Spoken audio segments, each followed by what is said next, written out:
tanya gitu, kok ada ya nikah, pembahasan masalah nikah antara jin dan manusia ini kan sesuatu yang aneh gitu. Nah, hukumnya gimana, prosesnya gimana gitu kan.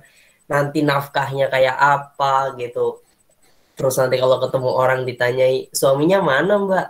Jin Mas, kan gimana ya di dalam uh, imajinasi kita tuh kan kayak aneh gitu. Nah, untuk lebih lengkapnya, bagaimana kajian tentang seputar pernikahan jin dengan manusia akan disampaikan oleh yang terhormat Bapak Munawir STHI MSc. Beliau sudah hadir yang insya Allah akan mengisi kajian kitab Masailun Nikah pada malam hari ini.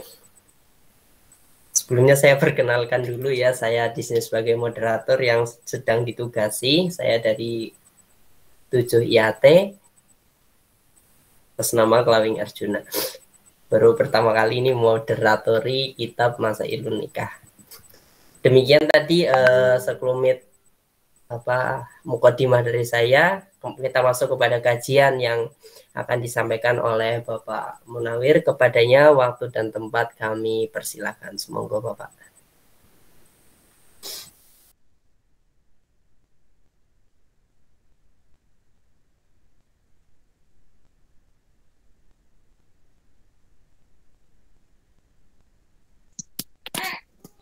Cek, cek, 1, 2.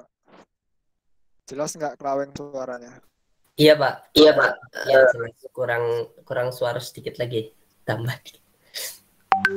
Assalamualaikum warahmatullahi wabarakatuh. Waalaikumsalam warahmatullahi wabarakatuh. Qala al-musannifu rahimahullahu ta'ala wa nafa'ana bihi wa bi'ulumihi bid-dharain. Bismillahirrahmanirrahim. Alhamdulillahi rabbil alamin. Wassalatu wassalamu ala sayyidina Muhammadin wa ala alihi wa ashabihi ajma'in, amma ba'd.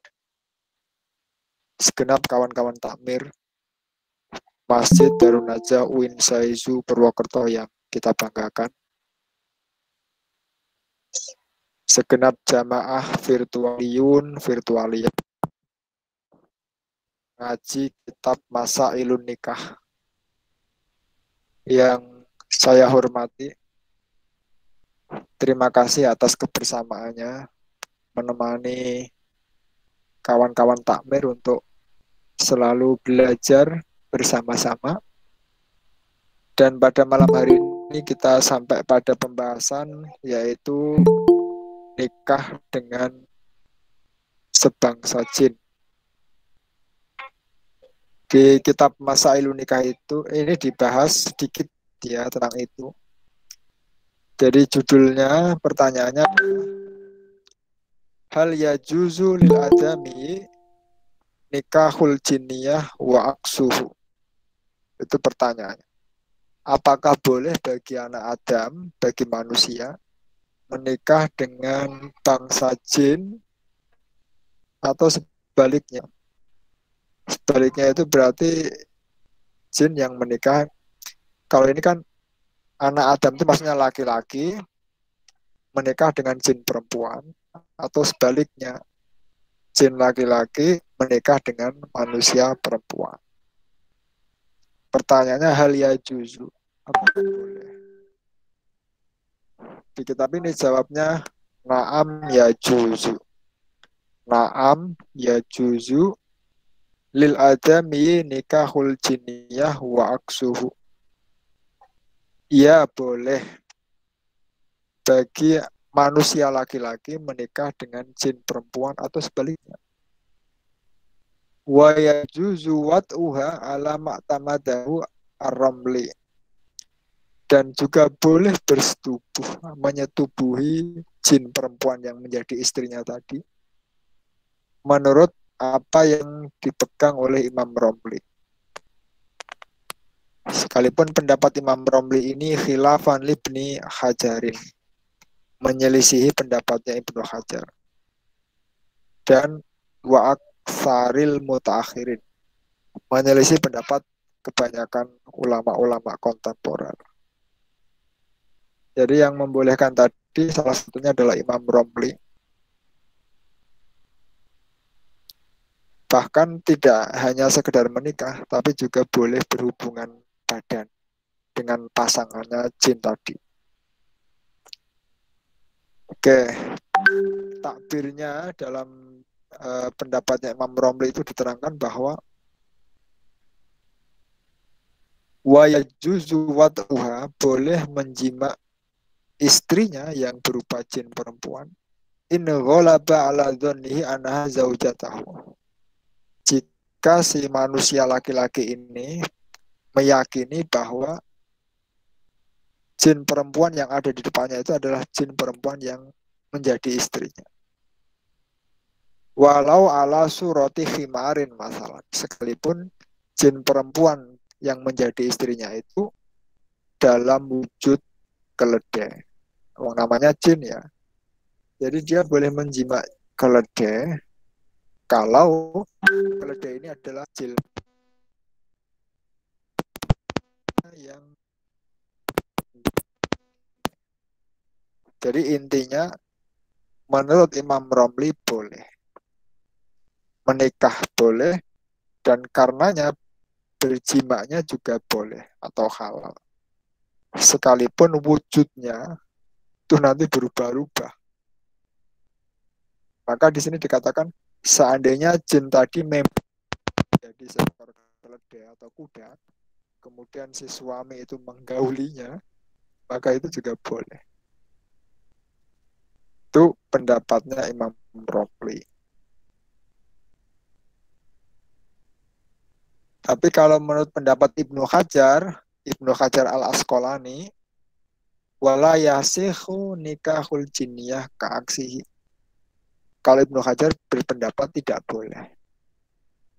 Tidak boleh manusia itu menikah dengan jin. Itu Ibnu Hajar dan mayoritas ulama mutaakhirin, ulama kontemporer itu tidak setuju dengan pendapatnya Imam Romli. Jadi pola pandangnya berbeda ya. Mungkin kalau Imam Romli itu ya mungkin ya realitas saat itu ada sehingga kemudian dibahas. Jadi manusia mempunyai jalinan kasih dengan jin itu ya bisa jadi ada. Maka kemudian dibahas hukumnya. Nah, menurut Imam Romli boleh, tapi kalau Ibnu Hajar tidak boleh. Baik, lah gimana nafkahnya? Ya enggak. Ya gimana nafkahnya ya? Itu yang bisa komunikasi dengan jin yang tahu cara menafkahinya. Tapi konon menurut ulama itu ada yang berpendapat bahwa kalau ada orang, ada kiai yang khodamnya itu jin, itu masih dianggap kiai amatiran.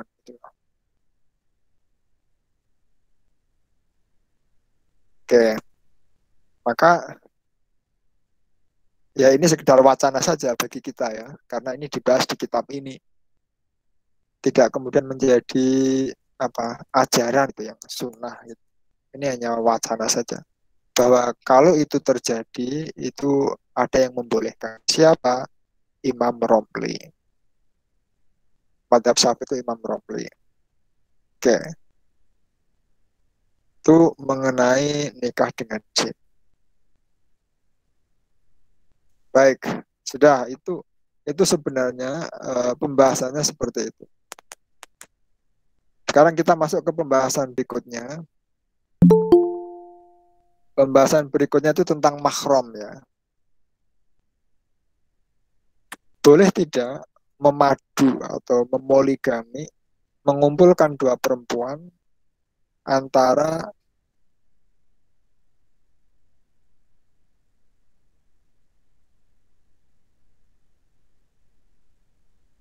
ada seorang laki-laki punya anak perempuan kandung, tapi dia menikah dengan perempuan lain yang membawa anak perempuan lagi, sehingga anak perempuannya si laki-laki ini menjadi dua, yang satu anak kandungnya, yang satu anak bawaan istrinya. Kemudian misalnya ada cowok yang ingin menikahi dua-duanya, ingin menikahi anak kandungnya dan juga anak tirinya, itu boleh enggak sih? Kalau dalam fikihnya itu kan mengumpulkan dua putri yang bersaudara kandung kan enggak boleh. Misalnya ada anak perempuan kembar, ada cowok yang suka dua-duanya, itu enggak boleh dua-duanya dinikahi secara poligami. Harus milih salah satunya, kakaknya atau adik. Tapi kalau dua orang yang di poligami ini saudara tiri, boleh enggak sih? Maka jawabnya ya juzu al jam'u bainahuma. Boleh memoligami dua perempuan yang statusnya itu saudara tiri. Boleh. Berarti saudara tiri bukan mahram. Misalnya ya, mohon maaf ya, ada janda yang sudah punya anak perempuan menikah dengan duda yang sudah punya anak laki-laki.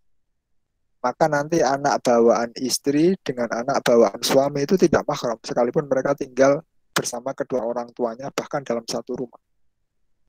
Itu statusnya tetap tidak kakak adik secara mahram. Kakak adiknya ya hanya kakak adik budaya saja. Tapi secara hukum saudara tiri itu bukan mahram. Jadi kalau naik motor boncengan, kemudian seperti kakak adik yang kandung, itu ya tidak boleh. Kalau mereka bersentuhan setelah sama-sama wudhu, maka menurut madhab Syafi'i juga batal. Karena itu tidak mahram saudara tiri itu. Maka boleh memoligami dengan mengumpulkan saudara perempuan dengan saudara tirinya. Kalau misalnya terjadi itu tidak apa-apa. Itu mengenai saudara tiri ya. Jadi statusnya bukan mahram. Tapi dia bermahram kepada suami atau istri bapak atau ibunya. Jadi misalnya tadi janda menikah dengan duda. Nah, ketika baru akad itu belum terjadi mahram. Tapi ketika sudah terjadi hubungan suami istri, maka anaknya si istri itu menjadi mahram suami si istri. Atau anak bawaan suami, ketika si suami sudah menikah dengan janda, maka dan berhubungan suami istri, maka anak bawaan suami menjadi mahram dari istri atau ibu tirinya. Tapi tidak menjadi mahram untuk saudara tiri anak, sesama anak. Bisa dipahami ya? Jadi mahramnya ke bapak ibunya, tapi tidak ke saudaranya. Maka tetap membatalkan wudhu menurut madhab Syafi'i dan boleh dipoligami bagi yang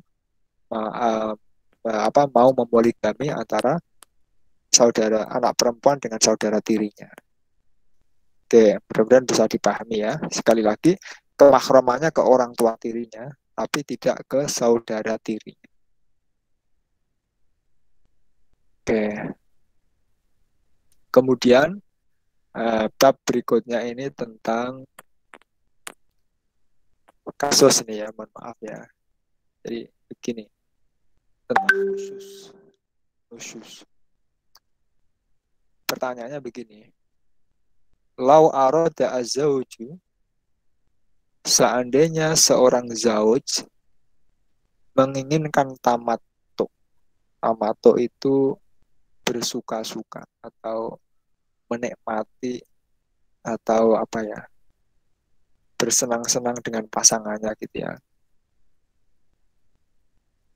Seperti apa tamattunya? Binahwi lamsi fakhdiha, dengan semacam menyentuh, mengelus-ngelus fakhdiha, pahanya si istri, au khaddiha atau pipinya, au syafataiha atau dua bibirnya masalah.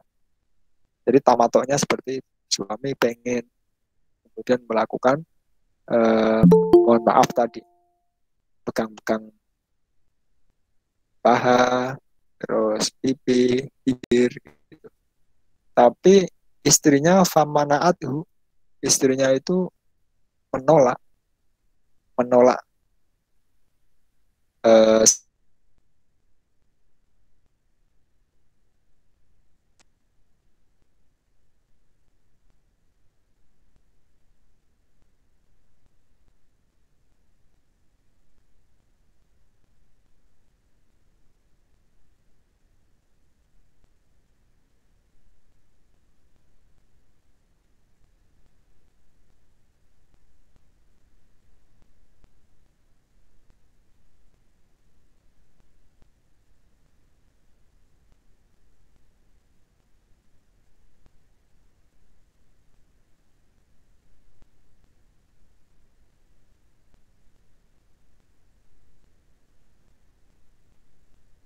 Halo, cek, ada suara.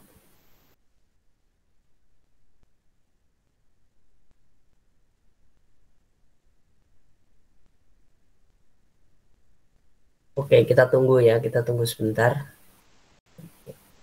Padahal Miki lagi dielus-elus ya kan. Malah mati. Guys, lagi indah-indah ya kok malah mati. Kita tunggu sebentar.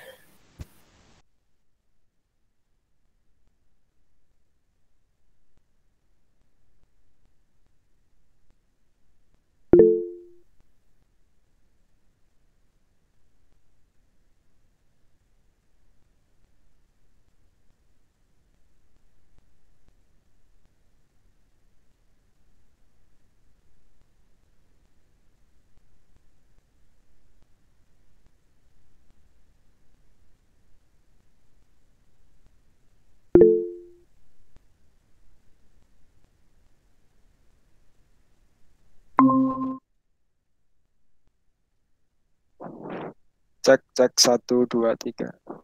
Oke, Pak, aman, aman lancar. Baik, saya ulangi ya. Jika ada seorang suami sedang pengen pengen sama istrinya, kemudian melakukan tadi sentuhan-sentuhan, tapi istrinya menolak. Tapi di saat yang bersamaan, istrinya itu mengizinkan suaminya untuk menyetubuhi. Jadi untuk jimaknya itu boleh, tapi untuk foreplaynya itu enggak mau dia. Jadi misalnya berhubungan tapi mukanya ditutup selimut. Udah sana, nggak apa-apa kamu jimak tapi mukanya ditutup. Nah, apakah ini termasuk nusus atau tidak? Maka jawabnya yahsulu an nusus bihi. Perbuatan istri yang seperti itu kepada suaminya ketika suaminya pengen itu termasuk nusus. Termasuk nusus sekalipun diizinkan untuk dijima, tapi untuk yang lainnya tidak boleh. Itu termasuk nusus. Oke. Kemudian kasus yang berikutnya, nusus itu apa sih? Nusus itu bahasa Jawanya purik gitu. Purik itu ya Kesuh ya, Pak. Nggak suka gitu, bangkang, purik ya. murik. Bangkang kan ada ayatnya itu. Kalau anu kan boleh dipukul, tapi dalam tanda petik itu juga perlu ditafsiri dipukul seperti apa. Itu kalau nusus. Oke. Kemudian kasus yang lain. Jika ada seorang istri menolak diajak jima suaminya karena sakit, maka kalau kejadian ini termasuk nusus atau tidak? Jawabnya la yakhsulu an nusus. Kalau menolaknya karena si istri sedang sakit, maka penolakan istri terhadap maunya suami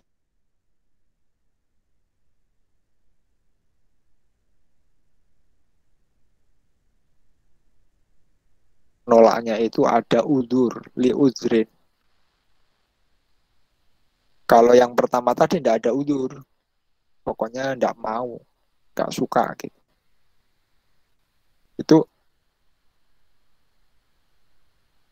itu nusus. Tapi 2 itu karena ada udur. Udurnya berupa marot, sakit. Ya termasuk pandemi seperti ini, misalnya ada yang salah satu pasangannya terkonfirmasi positif, ya maka tidak mau, tidak apa-apa itu. Oke. Lah, tetapi itu kalau tadi ya diajak zina.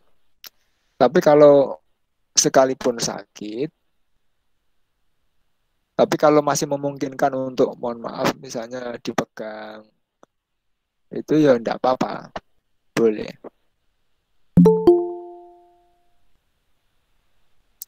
Jadi yang dimaksud sakit tadi kalau, mohon maaf, untuk jimanya itu enggak bisa melayani, maka dia boleh melayani dengan tadi itu, misalnya kepengen kok dipeluk, ya boleh.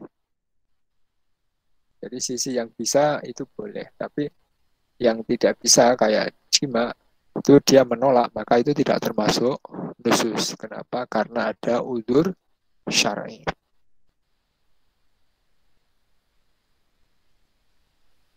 Oke. Kemudian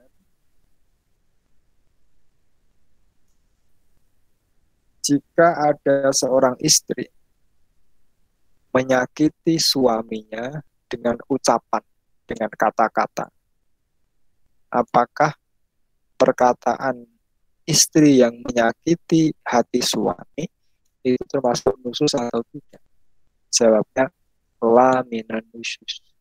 Tidak termasuk nusus. Jadi boleh bagi seorang suami untuk ulang toto adab kepada istrinya jika istrinya kata-katanya tadi mungkin nyelekit atau agak kasar gitu. Nah, itu tidak termasuk nusus, tapi bagi suami sebaiknya untuk mengajari adab. Karena hal itu ya biasa terjadi. Apalagi kalau pas marah-marah gitu ya.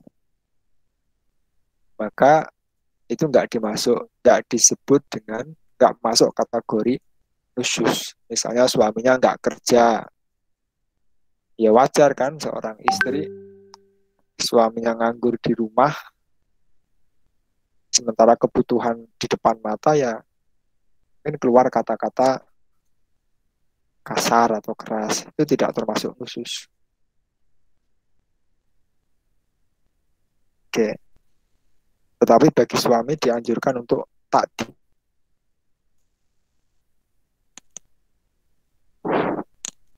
Karena hal itu ya lumrah terjadi dalam relasi suami istri. Oke. Kemudian kasus berikutnya, jika terjadi nusus sesaat di suatu hari, maka apakah gugur kewajiban nafkah suami kepada istrinya pada hari terjadinya nusus itu?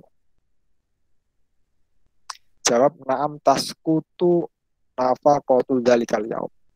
Jadi kalau terjadi nusus, maka suami tidak lagi wajib menafkahi istrinya pada hari di mana terjadi nusus itu.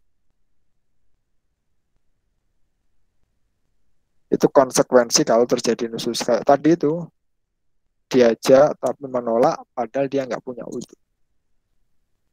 Maka ada hadis kan, kalau ada seorang istri diajak suaminya kok tidak mau, maka akan dilaknat malaikat mulai dari waktu penolakan sampai pagi. Itu bisa dianggap nusus kalau tidak ada udzur. Kalau tidak ada udzur. Nah, kenapa sih sampai sebegitu? Itu ulama menjelaskan kok sebegitunya ya istri dilaknat malaikat hanya gara-gara menolak. Karena nikah itu salah satu tujuannya adalah menjaga dari terjadinya zina. Nah, pintu gerbang untuk menutup terjadinya zina itu ya hubungan dengan pasangannya. Sementara ketika mau berhubungan dengan pasangannya, pasangannya menolak, itu nanti kalau suami melakukan zina, maka di sana ada dalam tanda petik kontribusi si istri terhadap zinanya suami. Karena tujuan nikah itu salah satunya adalah untuk menghindarkan dari perbuatan zina. Tetapi pintu penutup zina itu malah nggak dibuka sama si istri. Maka kasus seperti itu disebut nusyuz. Tapi ya tentu kalau terjadi zina, kesalahan tidak bisa ditimpakan kepada istri saja. Si suami juga salah. Kenapa dia nggak bisa sabar? Wong ditunda. Ya nanti ya hisabnya sesuai dengan dosanya masing-masing. Tapi si istri bisa dianggap berkontribusi. Kalau sampai suaminya zina gara-gara minta yang halal, itu yang punya halal tidak memberi. Itulah kenapa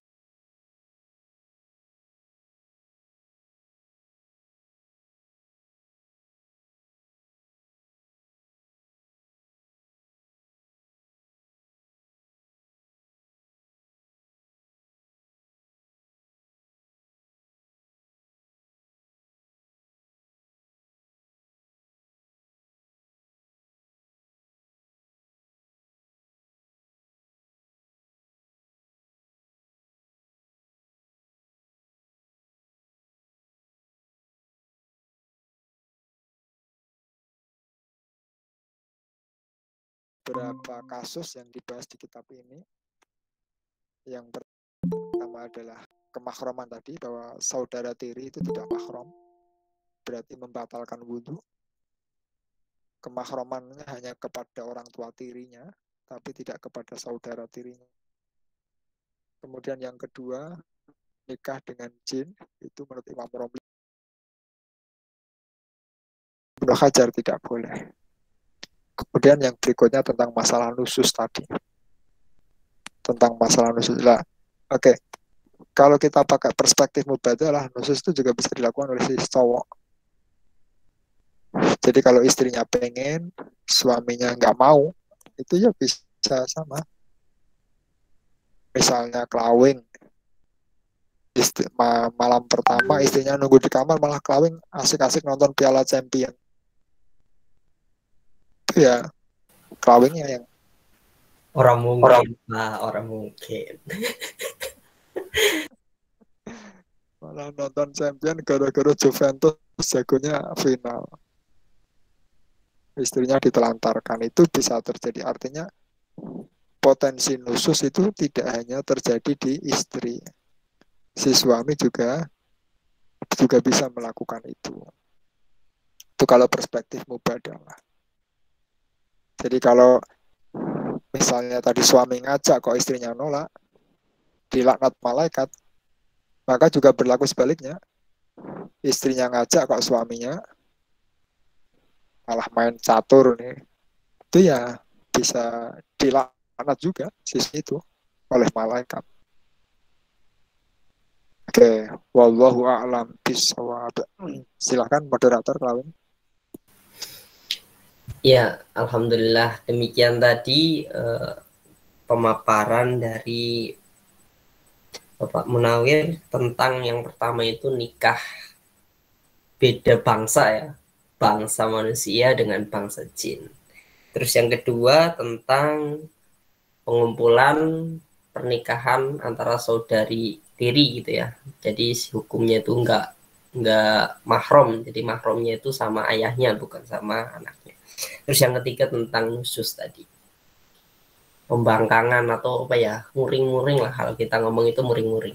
Nah, dari 3 materi tersebut kira-kira teman-teman ada masalah apa, ada keluhan apa, atau ada hal yang menjanggal apa gitu ya kan, mumpung kita belum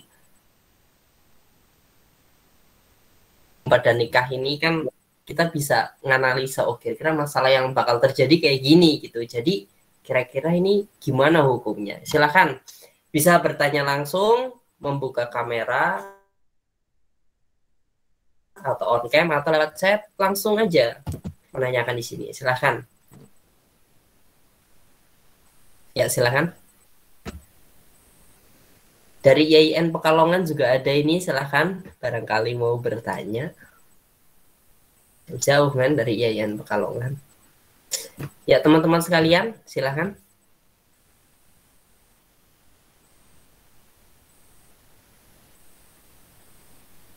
Oke, mungkin sambil menunggu ya, sambil menunggu pertanyaan yang akan disampaikan.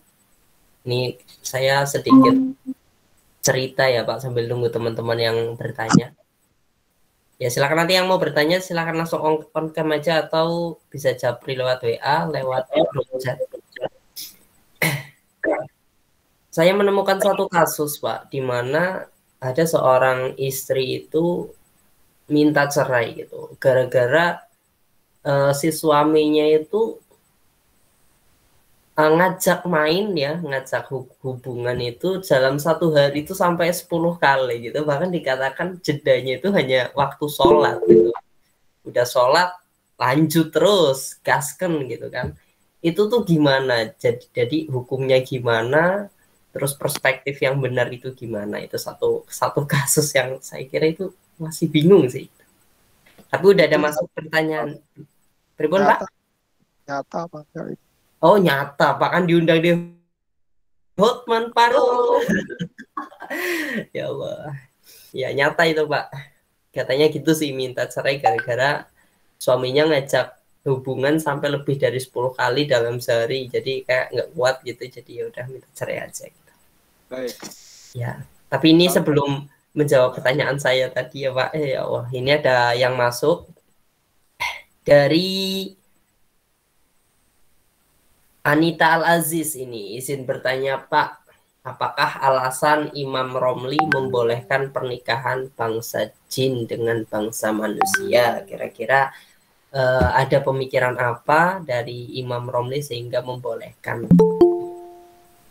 Mungkin dari teman-teman lain itu, dari Anita Al-Aziz. Mungkin yang lain ada yang mau bertanya? Sudah ada satu penanya. Masih seputar 4 hal tadi. Nikah dengan bangsa jin, terus menghimpun saudara tiri ya, mempoligami tapi dengan saudara tiri. Terus maning itu nusyus ya, menolak jima karena ya lagi sengit aja sih sama suaminya gitu. Terus yang keempat nusyus sesaat gitu. Misal satu hari si istri itu melakukan pembangkangan gitu. Apakah dia mendapatkan nafkah di hari itu atau tidak, tadi sudah dijelaskan oleh Bapak Munawir gitu.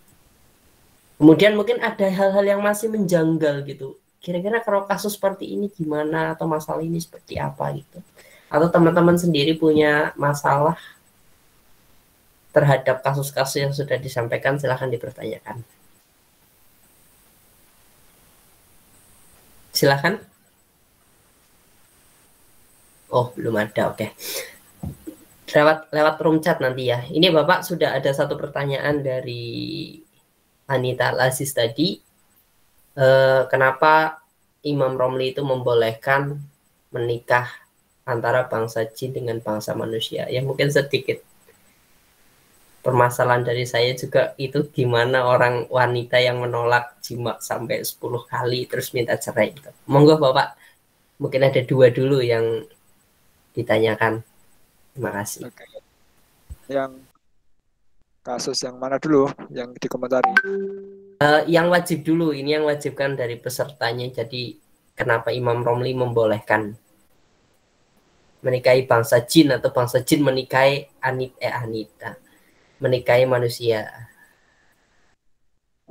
Kalau alasan Imam Romli kenapa membolehkan di kitab ini enggak dijelaskan ya. Cuma ya saya harus analisis pribadi maksudnya. Jadi kalau takbirnya di sini enggak dijelaskan. Jadi saya tidak berani kemudian pendapat saya ini saya sanadkan sebagai pendapatnya Imam Romli. Ini analisis saya sendiri ya. Jadi ya kenapa tidak membolehkan? Ya tadi itu, ini analisis saya sendiri, kan bisa juga melakukan hubungan suami istri. Sementara nikah tadi kan tujuannya untuk menghindari dari zina. Dan jin itu kan juga ada jin laki-laki dan ada jin perempuan. Kemudian wa ma khalaqtul jinna wal insa illa liya'budun. Berarti jin itu juga mukallaf, juga terbebani untuk beribadah. Berarti ada jin mukmin, ada jin kafir. Karena sama-sama mukallaf. Maka dari beberapa pertimbangan itu kok menurut saya menjadi ya bisa saja dipahami kalau ada yang mengatakan boleh menikah dengan jin karena tadi itu bisa melakukan hubungan persetubuhan dan juga mereka juga bisa mukmin, bisa kafir, artinya mereka mukallaf itu yang tapi mayoritas berpendapat paling tidak makruh itu Imam Malik itu makruh. Alasan Imam Malik itu nanti kenapa dimekruhkan karena jin itu kan gaib. Nanti dikhawatirkan ketika ada perempuan hamil terus gampang saja ngomong saya sudah nikah loh dengan jin, bahaya nanti. Kan bahaya nanti kelawing. Jadi ketika lo kok kamu nggak punya hamil, saya sudah menikah Pak dengan jin. Iya Pak. Nah, itu Imam Malik keberatannya kalau dibolehkan nanti mbok gitu. Ada yang memanfaatkan kebolehan itu untuk apa? Ya untuk mencari kesempatan dalam kesempitan itu. Oke. Nah, di kitab fikih kan memang dibahas ya, misalnya mohon maaf. Apakah termasuk zina kalau ada itu bahkan digambarkan begini. Ada jin gede yang saking gedenya itu farjinya segede pintu. Namanya jin. Jadi farjinya segede pintu lah. Kalau ada orang masuk ke pintu, kan dia tidak tahu. Dikiranya pintu. Ternyata pintu itu hakikatnya adalah farjinya si jin. Itu termasuk zina enggak? Itu dibahas. Tergantung masuknya. Kalau kelawing masuknya mundur, itu tidak termasuk zina. Mundur. Tapi kalau kelawing masuknya maju, itu bisa termasuk zina. Ya, itu ada yang dibahas kayak begitu. Makanya kenapa ini dibahas? Berarti di lapangan ya ada. Bahkan ada yang punya anak juga. Oke, itu ya anaknya seperti apa ya alam. Oke. Maka itu ya Anita ya itu analisis saya saja. Yang pertama adalah itu juga bisa diajak bersetubuh karena dia juga punya organ tubuh yang paling tidak seperti manusia, ada farjinya, ada zakarnya. Dia mukallaf. Terus yang kedua dia juga mukallaf. Hanya saja sebenarnya jin itu kan dari segi bentuk kan sebenarnya di bawah manusia kan. Karena kan fi ahsani takwim itu kan manusia. Jadi kalau manusia menikah dengan jin itu yang tergradasi sebenarnya itu manusianya. Ibaratnya ada artis Indonesia viral di Timor Timur itu sebenarnya turun kelas. Tapi kalau ada artis Timor Timur viral di Indonesia itu naik kelas. Nah, ada manusia kok nikah dengan jin itu turun kelas sebenarnya. Bagi jinnya itu bisa prestasi. Itu bisa prestasi bagi jinnya. Kok bisa? Oke. Ya itu. Kemudian untuk yang kelawing tadi, kalau saya ditanya hukum, kalau itu pendapat saya tidak berani berkata halal atau tidak halal ya. Karena hukum itu bukan pendapat pribadi, hukum itu pendapatnya Allah. Maka pertanyaan kelawing tadi, boleh tidak Pak? Saya tidak akan menjawab boleh atau tidak boleh. Tapi saya akan menjawab bisa dipahami atau tidak bisa dipahami. Kalau ada seorang perempuan, istri, minta cerai karena sehari diajak hubungan 10 kali. Itu bahasa saya tidak bicara boleh atau tidak boleh ya, tapi bisa dipahami atau tidak.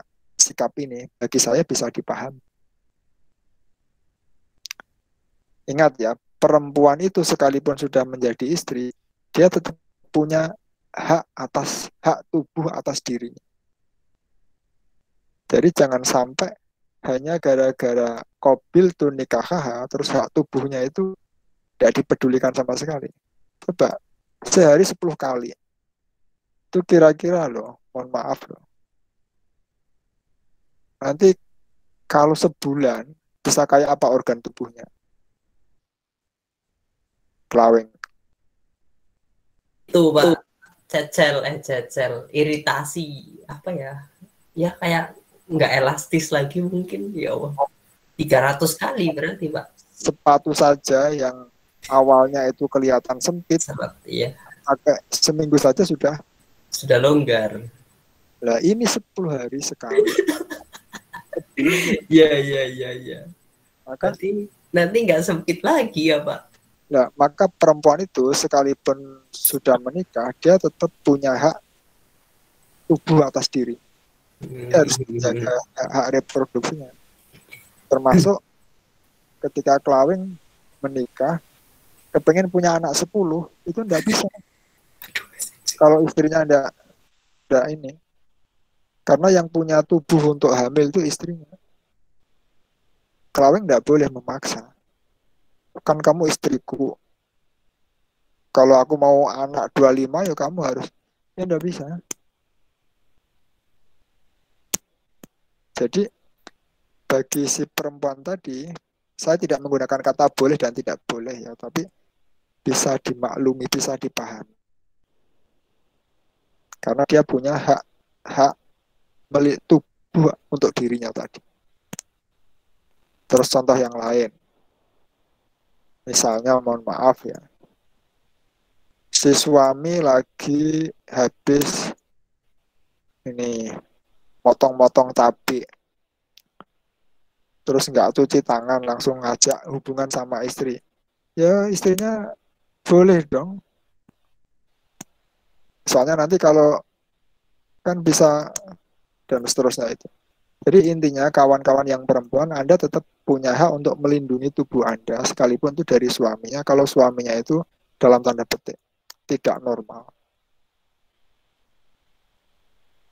Tidak normal. Oke. Itu kalau sehari 10 kali itu berarti masuk kategori hiper. Hiper. Bukan pro, Pak. Ya bukan, itu hiper. Pro player. Saya bisa memahami. Kalau jadi ada hak ya Pak, hak kepada tubuh istri. Iya. Itu ya kelawing ya. Jadi kalau boleh dan tidak boleh itu hukum. Kalau boleh ya cerai itu kan makruh, halal tapi makruh berarti boleh. Tapi kita bisa memahami dari perspektif ini karena ya Masya Allah kan kasihan sekali. Kayak yang dulu kelawing pernah nanya, kenapa Pak yang cowok boleh poligami, yang cewek tidak boleh poliandri? Ya seperti apa nanti organ tubuh cewek sedang hamil, suami kedua lagi punya anak, menyusui, suami ketiga juga pengen. Dan mereka harus semuanya dilayani. Kalau enggak nanti takut zina. Terus kayak apa organ tubuhnya?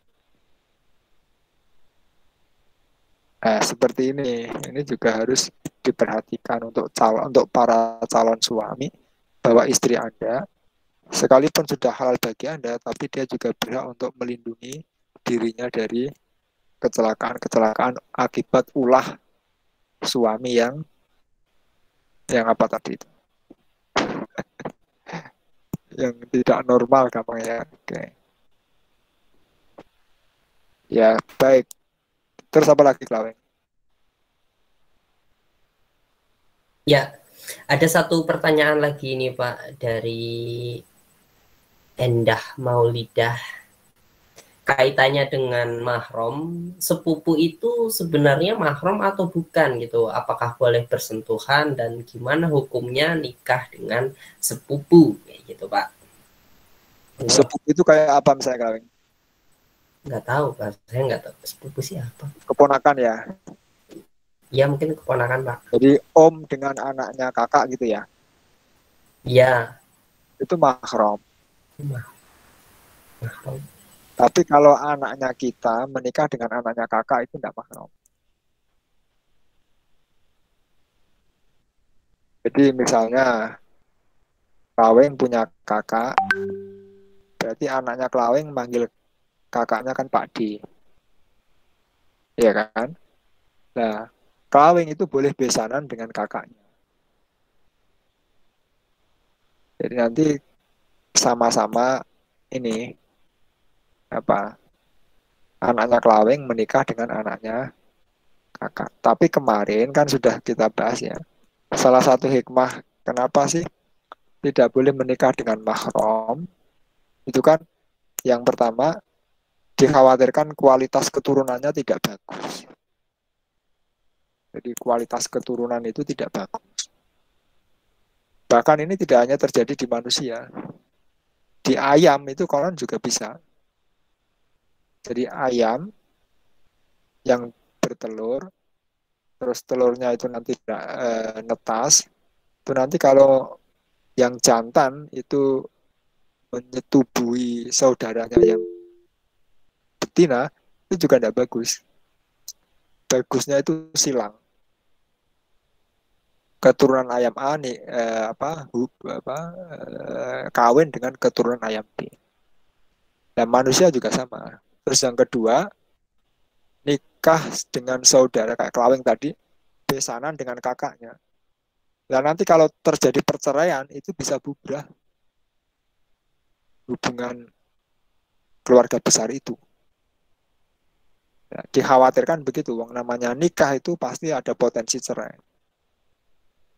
Ya kalau abadi tambah rukun, tapi kalau bercerai itu mesti ada jarak antara kakak beradik yang besaran tadi. Kemudian yang ketiga, hikmah menikah itu untuk menambah keluarga, untuk menambah keluarga. Nah, kalau menikah dengan keluarga sendiri terus mau menambah dari mana? Maka yang bagus cari yang jauh. Cari yang jauh, jangan yang penggo. Penggo itu dapat tonggolnya sendiri. Itu dikhawatirkan nanti bisa saudara sesusuan. Karena waktu kecil dimong bareng, kan potensi begitu bahaya. Jadi Klaweng orang Pemalang itu, carilah orang Sumatera. Zurnafida itu orang mana? Kadon Pak, ya uang kok piknikin dadak numpak pesawat, mak kapal. Itu kalau Angel, misal angel. itu lebih bagus maksudnya dari Iya, segi iya Pak, iya. pengembangan keluarga. Budayanya bisa kaya.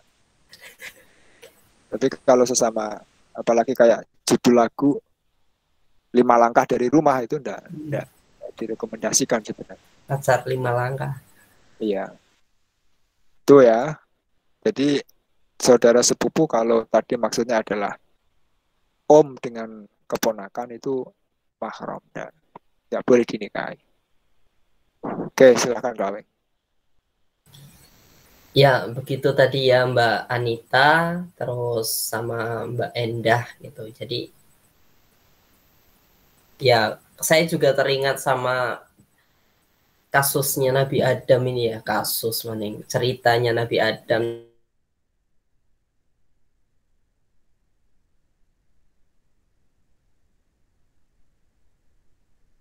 nikah lurus-lurus kayak sama dengan enggak, tapi bentuknya silang.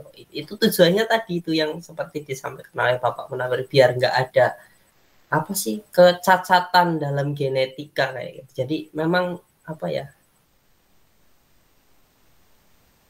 Mustafa begitu ya Mbak Endah sama Mbak Anita untuk yang tadi alasan kenapa memperbolehkan nikah dengan bangsa jin. Ada lagi yang mau bertanya? Silahkan yang lain. Tema kita pada malam hari ini ada nusyus, ada nikah, ada tidak ada lagi ya. Ya udah. Silahkan.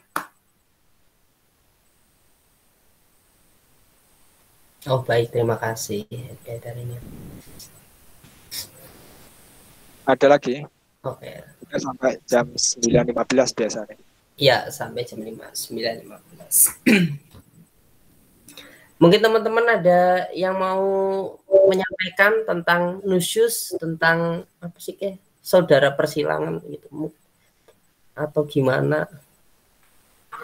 Jadi ada rumor zaman dulu itu ya Pak, katanya nggak boleh makan suwiwi Pak, nanti kalau makan suwiwi dapatnya istri jauh gitu Pak. Ini kayak kalau dilihat-lihat kayaknya kontradiktif ini Pak, sama pacar 5 langkah. Tapi ya nggak apa-apa ya Pak. Ya silahkan teman-teman, barangkali yang ada mau menyampaikan masalah lagi, permasalahan. Ya. Kawin itu ya.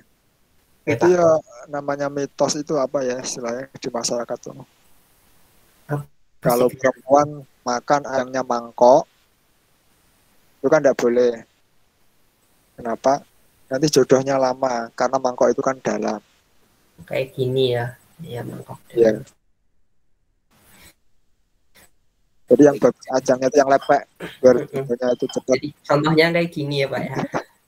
Jadi itu ya masyarakat saja sebenarnya. Ya itu mungkin filosofi saja. Kalau perempuan masaknya keasinan itu apa? Pengen kawin Pak. Itu nggak tahu hubungannya gimana. Itu kan asin itu kan belakangnya IN Pak. Jadi kawin itu IN gitu. Jadi biar berirama gitu kan, itu kayak pantun atau apalah. Iya, jadi masakannya asin, oh pengen kawin kayak gitu. Jadi kayak biar ada rimanya IN gitu sih. Kalau mimpi digigit ular, mau dapat rezeki ya Pak. Dapat jodoh. Oh ya dapat jodoh. Oke. Jadi nanti kalau kawan-kawan mimpi mau digigit ular, jangan lari. Wah ini.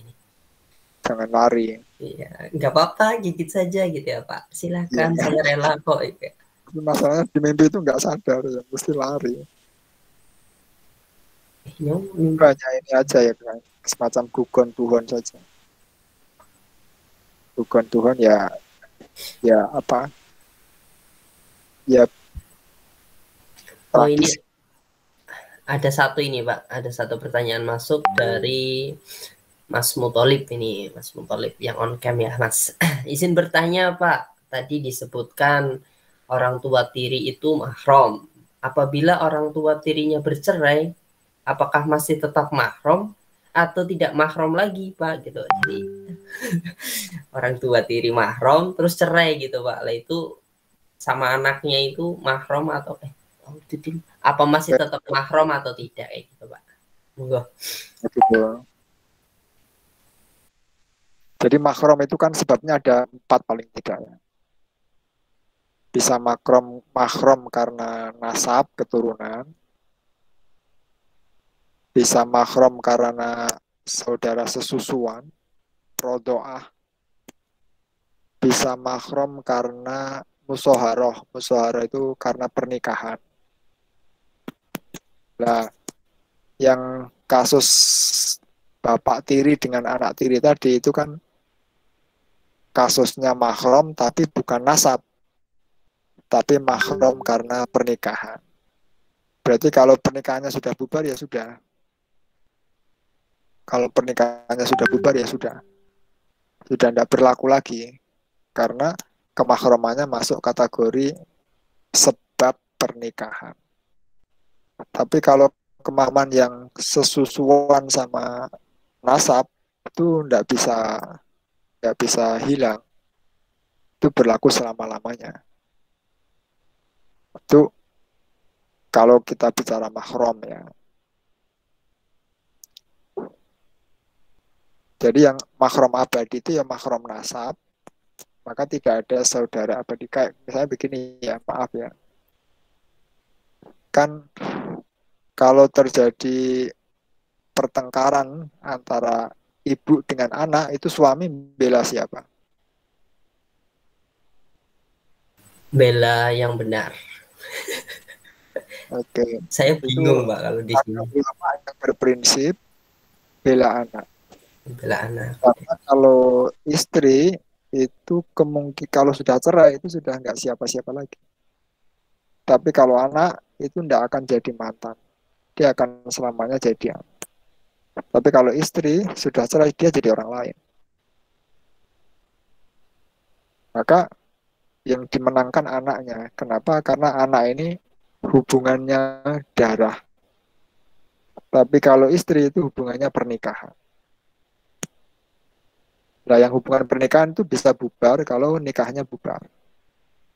Tapi kalau yang hubungannya darah, itu mau nikahnya bubar itu tidak akan pernah bubar. Maka kasus yang ditanyakan tadi, itu masuk kategori mahram dengan sebab pernikahan. Ya, kalau pernikahannya bubar, ya selesai kemahraman. Itu ya. Ya, begitu Mas Mutolib. Jadi kalau mereka masih terikat pernikahan, ya masih mahram. Tapi kalau sudah pisah, berarti sudah tidak mahram lagi. Seperti itu. Misalnya kayak Misalnya, Ahmad Dhani dengan siapa? Ahmad Dhani dengan siapa? nama ya, siapa sih? Maya ya. Oh, Maya, ya. Kan udah cerai. Tapi anaknya kan kadang kepengen ditemukan bareng tuh. Itu sudah tidak mahram itu. Itu sudah nggak mahram.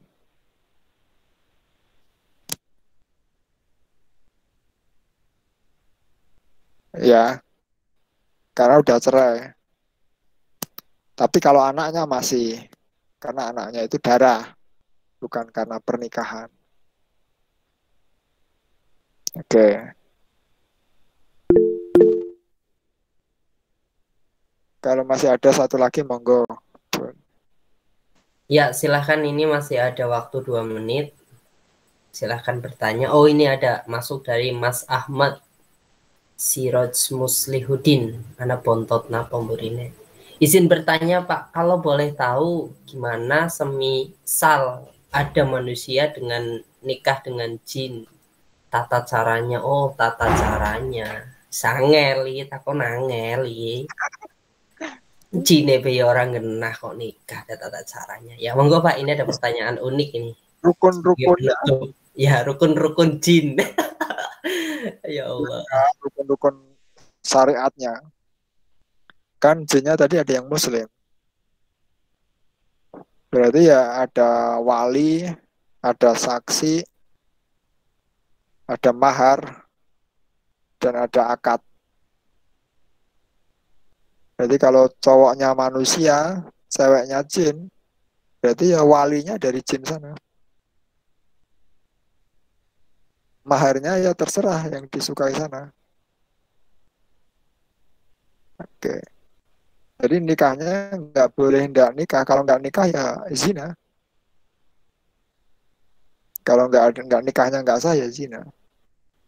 Makanya tadi itu bisa saja terjadi zina manusia dengan jin. Tapi kembali ke tadi, sebenarnya kalau ada manusia dengan jin itu gradasinya turun. Wong jelas-jelas fi ahsani takwim kok milih yang di bawah. Itu itu itu sirot ya. Jadi ya caranya sesuai dengan syariat. Kalau enggak ya zina. Nafkahnya gimana ya ya nggak tahu ya, pokoknya kesepakatan kalau mereka ridho ya sudah.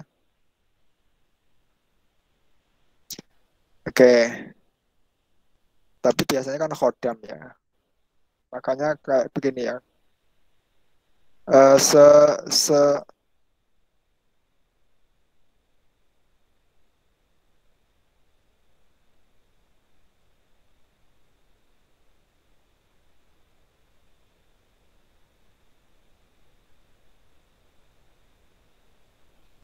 Nabi Sulaiman tuh konon jimatnya itu dicuri sama jinnya.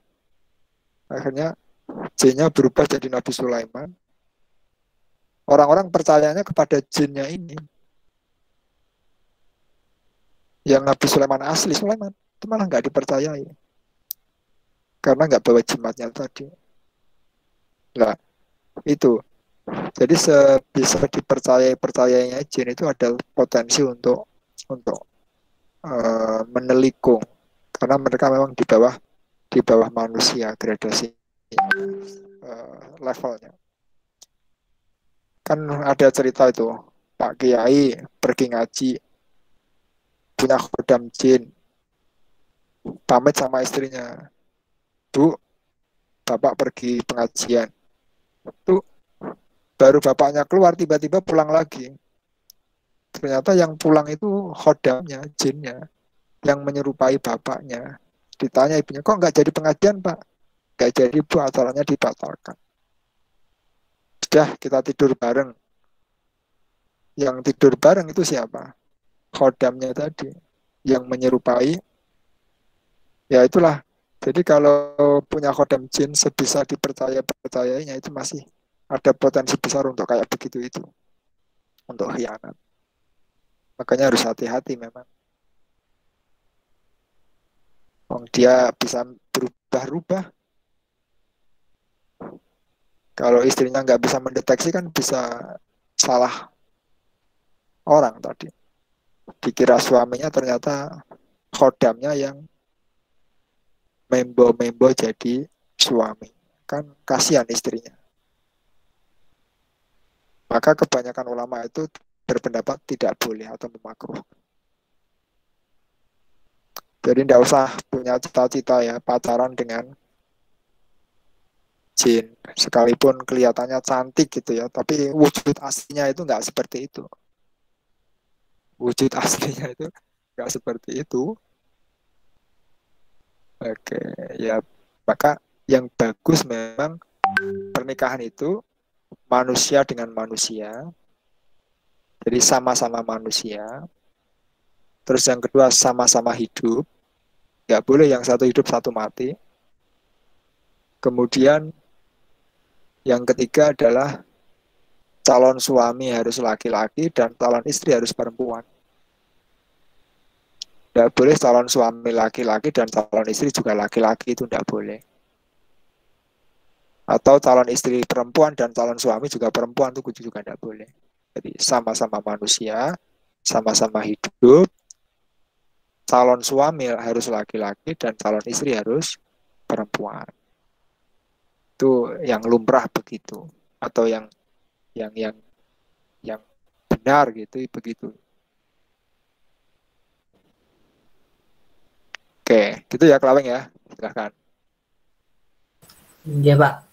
Ya begitu ya Mas Siroj untuk pertanyaannya gitu. Jadi tata caranya sama halnya seperti tata cara manusia, ada akad, ada wali, Anda mencari wali jin, terus ada mahar, sama ada ya 4 syarat tadi. Ada wali, apa syarat? Saksi, ada saksi. Tapi lebih baik jangan punya cita-cita nikah sama jin ya, meskipun irit gak kasih uang skincare, tapi ya gradasinya itu masih lebih baik jauh manusia daripada bangsa jin. Ya sedikit saya memberikan closing statement pada malam hari ini. Jadi manusia itu diciptakan berpasang-pasang tapi dari jenisnya sendiri. Ya, gitu. Jadi ya Allah sudah memberikan petakan-petakan antara manusia, nikahnya ya dengan manusia, bangsa jin ya dengan nikah jin. Ya tidak menutup kemungkinan ada sebagian kecil manusia yang menikah dengan bangsa jin atau bangsa jin yang menikah dengan manusia. Tetapi kalau kita kalkulasi lebih dalam, maka yang paling baik menikah dengan manusia dan manusia. Terus yang kedua masalah tentang nusyus dan persaudaraan tadi. Jadi hal-hal yang ada dalam rumah tangga itu kan diatur dalam Islam gitu. Jadi kalau misal keluar dari rambu-rambu Islam, dari rambu-rambu agama, maka ada hal yang bisa dikatakan sebagai nusyus gitu. Jadi harus detail dulu masalahnya gimana. Jadi bisa ditentukan apakah ini satu perbuatan khusus atau bukan. Tapi kita juga harus lihat keadaannya bagaimana, seperti itu. Ya kira-kira demikian diskusi pada malam hari ini. Saya sampaikan jazakallahu khairan, jazakallahu khair kepada Bapak Dr. Munawir STI MSI selaku narasumber pada kajian kitab Masailun Nikah malam ini. Semoga ilmunya menjadi barokah bagi kita dan kita memiliki wawasan yang lebih luas lagi, khususnya dalam bahas-bahas masalah pernikahan. Juga saya sampaikan kepada teman-teman yang ikut berpartisipasi pada kajian malam hari ini, juga terima kasih kepada para penanya dan para penanya. Semoga kita bertemu di kajian depan selanjutnya. Dari saya sebagai moderator, pamit undur diri. Bila mana ada kesalahan dan kekeliruan, saya manusia biasa seperti kalian ya. Mohon maaf atas segala kekurangannya dan saya ucapkan terima kasih. Sampai di pertemuan berikutnya. Akhirul kalam, ihdinas syiratal mustaqim. Wabillahi taufiq wal hidayah. Wassalamualaikum warahmatullahi wabarakatuh. Waalaikumsalam. Waalaikumsalam. أنت بدر أنت نور